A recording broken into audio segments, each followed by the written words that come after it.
I'm trying to figure out whether the soda popper or the shortstop truly does more damage. I'm not going to be taking any numbers or making any test maps or anything to determine that. I'm just going to feel it out, play it by ear.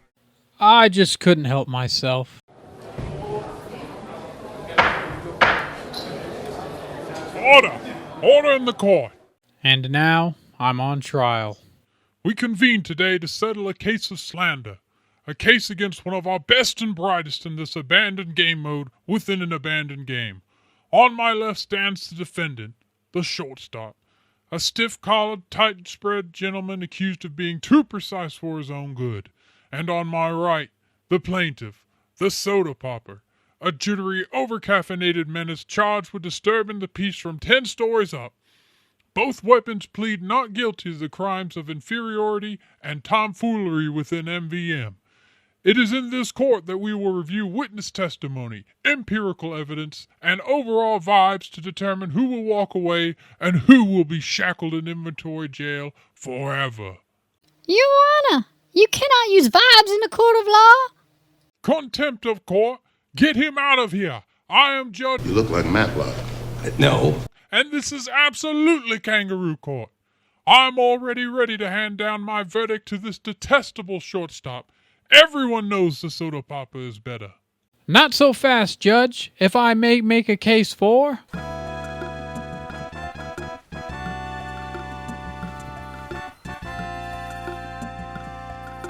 Ladies and gentlemen of the jury, welcome to the trial of the soda popper versus the shortstop. A not very debated topic in TF2 or MvM over the 14 plus years the game mode has been available, but now brought to public trial by this biased judge. But how did these parties end up in this courtroom though? Well, if you played any amount of MvM at all, the soda popper should be obvious. But in case you haven't, it is very frequently lauded as the best primary for scout in MvM. Whether you are a thumb-sucking idle scout doing the bare minimum, or a Giga Chad damage scout eating the sandwich and chips your braless wife brought you, not asked for. The reasons for that will be made clear soon, but then why the shortstop as the defendant?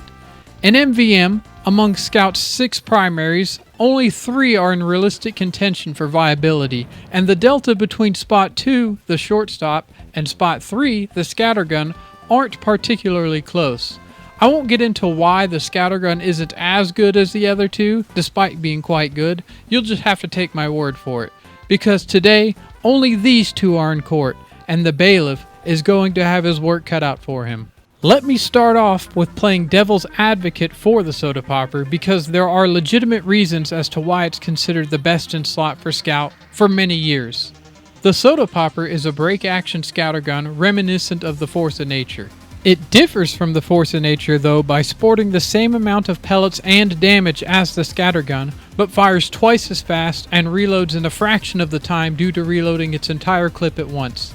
In addition to those benefits, it has a hype function that allows the scout to quintuple jump, giving him immense mobility and dodging potential.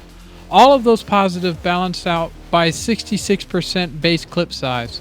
In MvM, the benefits far outweigh the negatives since after 1600 credits invested into the clip size, it has a clip equivalent to the base scattergun, which means you get the regular scattergun firing at twice the speed, practically instantly reloading. Its simplicity also lends itself to having the cheapest upgrade path in Scout's arsenal since it entirely lacks a firing speed and a reload speed upgrade. It should go without saying that the absence of stats needed to upgrade allow you to spend more credits on resistance, canteens, and your secondary should you choose to do so. But I really can't stress enough how valuable the hype is. The increased number of jumps allows you to reach a few spots you otherwise couldn't, and most pertinently assist in aggro baiting while staying alive, allowing you to safely dodge projectiles and throw off the aim of hit scan bots fairly easily. This is where most of the community at large has stopped discussion when it comes to Scout's best in slot primary, and I think that is a terrible disservice to new and veteran players alike.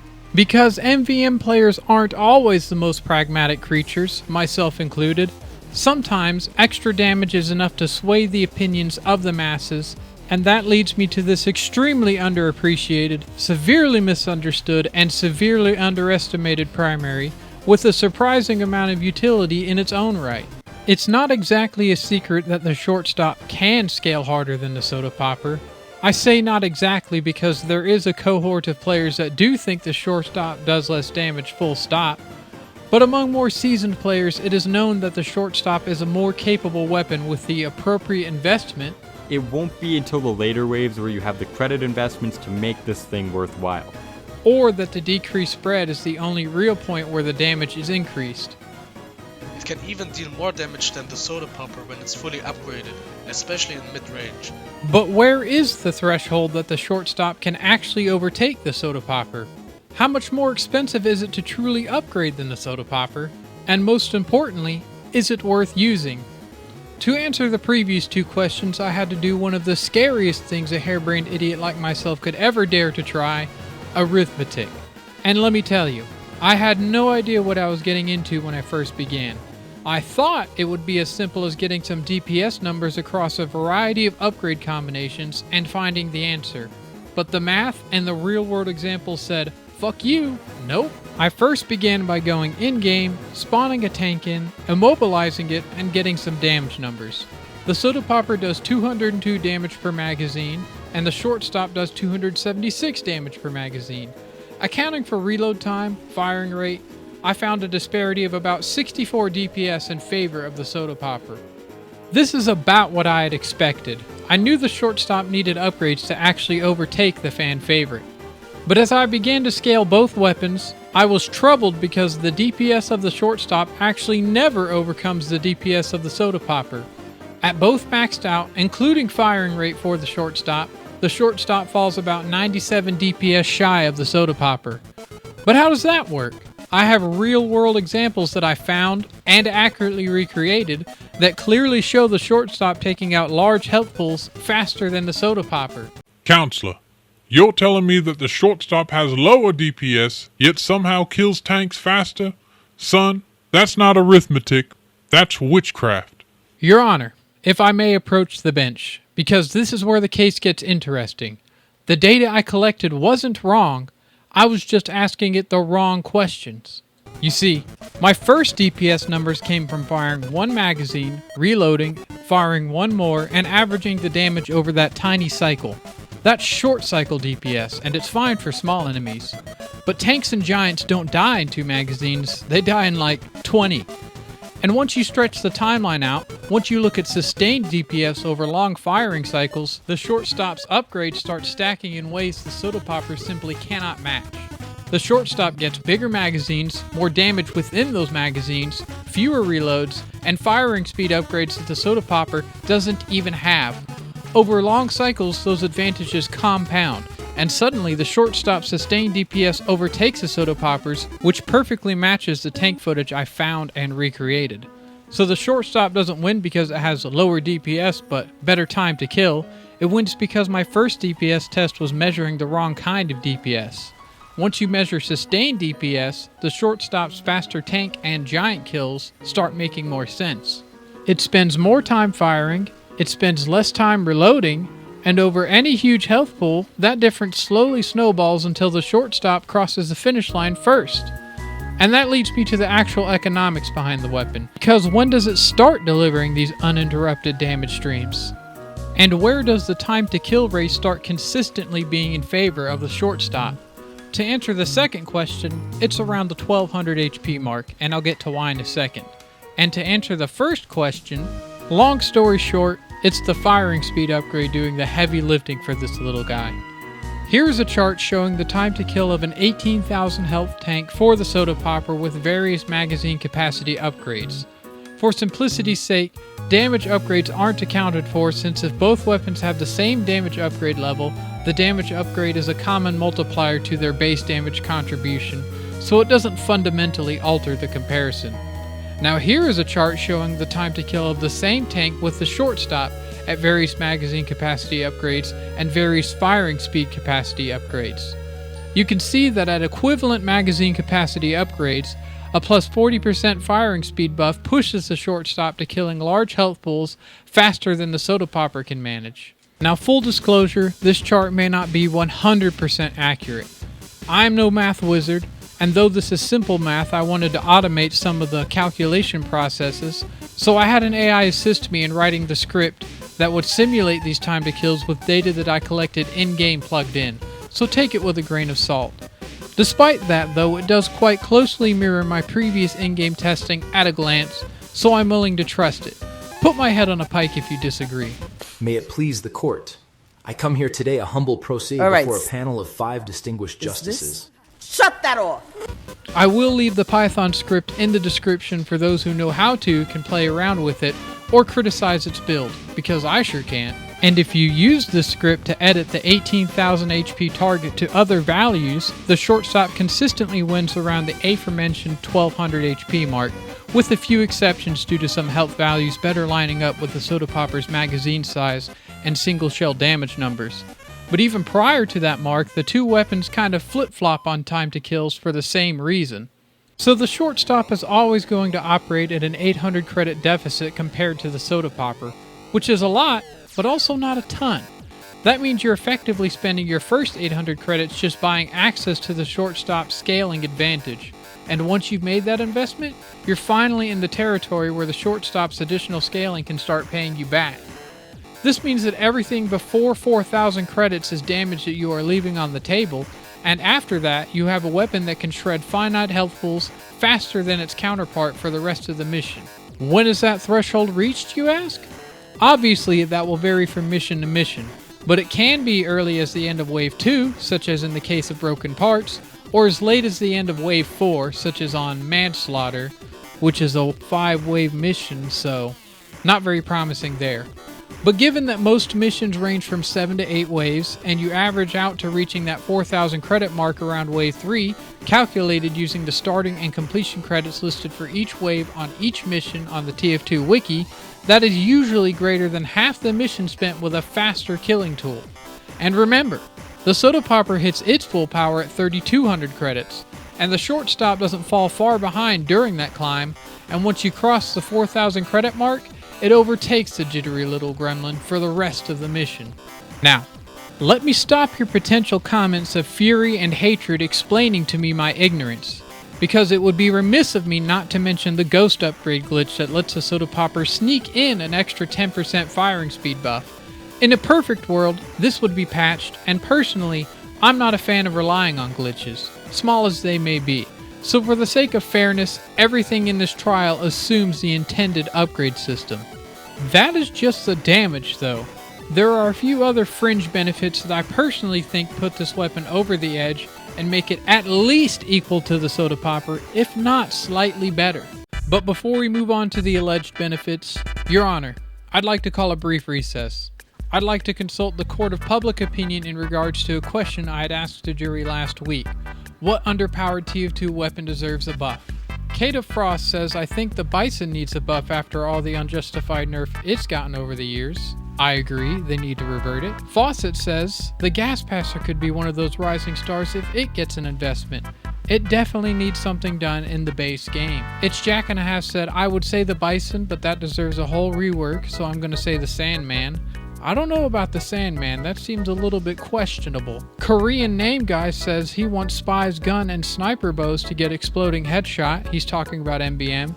That would be very interesting, but I think a little bit overtuned, especially in the case of Spy's guns. It would have to be different than the sniper headshot works as it currently does.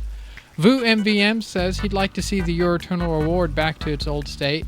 I think that would make Spy a lot more survivable, and he could probably still get aggroed just killing a bunch of bots. I don't know how it used to work, but it definitely should, Spy needs some love. And this week, Your Honor, I'd like to ask them, what's the funniest voice line in TF2? Well, I like when that one fella says penis. That one always gets a laugh out of me. Very funny, Your Honor. Now back to the trial. Let's start with the strong benefits and work our way down to the downright niche.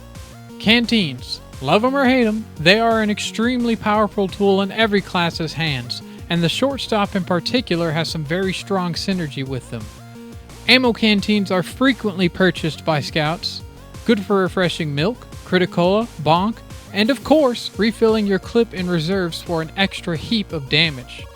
The shortstop, with its larger magazine size, is naturally going to get more value out of these canteens, leading to substantially higher instances of damage and extra value for your money. The same applies to crit canteens, in tandem with its cranked up firing rate, allowing the shortstop to squeeze about 4 extra crit shots out of a 5-second canteen usage over the soda popper. Speaking of crits, let's talk about the random ones. The shortstop has random critical hits that are delivered in a manner similar to rapid-fire weapons like the pistol, granting 2 seconds of critical hits per successful critical roll. This translates into big damage for absolutely free and is surprisingly frequent in MvM. The shortstop also has a few utility quirks that, frankly, make it a joy to use, especially if you're solo queuing or playing on tours where your team is held together with duct tape and prayer. First, the shove. The shortstop's alt-fire knockback is one of the most underrated tools a scout has. It lets you body check robots away from the hatch to stall a bomb carrier, and when you're solo queuing, this can be the difference between a clean wave and a mass exodus back to the main menu. I should note that knockback abilities in MvM go over about as well as a lawyer citing Wikipedia in a murder trial, so don't use it in the midst of combat, only to save a mission from imminent failure. Second, the increased knockback you receive. This sounds like a downside, but it's secretly a mobility buff. The shortstop makes damage surfing more effective. Rockets, grenades, even stray bullets can launch you into a safer position or onto high ground. It's not hype level mobility, but it's surprisingly useful for dodging and repositioning mid-fight with some minimal planning. Thirdly, the range. The shortstop's tighter spread, lower pellet count, and extended fall-off range lets you contribute meaningful DPS from distances where the soda poppers simply cannot. When bots are too dangerous to approach, giant soldiers, giant heavies, crit-boosted waves, or you simply haven't gathered enough overheal to get into the fray, the shortstop keeps you relevant instead of forcing you to wait for an opening. And finally, ammo conservation. The shortstop, unlike the other break-action scatterguns, does not discard unused ammo in its clip when prematurely reloading. This allows you to conserve tons of reserve ammo in comparison to the soda popper, while keeping your already larger mag topped off, even more so when using auto-reload. But why would you use auto-reload? We're fighting robots here, don't let them take over your computer! So how can we rate the shortstop in lieu of this data-driven analysis of its benefits and drawbacks? While I certainly wouldn't outright put it above the soda popper in terms of viability, the hype and low operating costs of that primary are not qualities that I'm trying to understate. But I will conclude by saying that the shortstop is a rather marginally higher investment, higher return primary, with plenty of extra quirks that make it a frankly far too underrated weapon within MvM. Maybe this court case will be the seeds of future scout primary debates where people will simply say, "Shortstop better," without understanding why in the slightest, which the soda popper has been the beneficiary of for many years. I'd say this weapon is a more ideal choice in credit-dense missions that have a longer runtime, complementing the slow burn nature of the shortstop quite well, allowing you to kill larger health pools faster for most of the mission. And I'd also say that the extra money you get to save with the soda popper allows you to spend it in other places while still dealing insane amounts of damage as the scout. This leads me to say that the choice should be about preference, whereas before the debate was largely devoid of that element.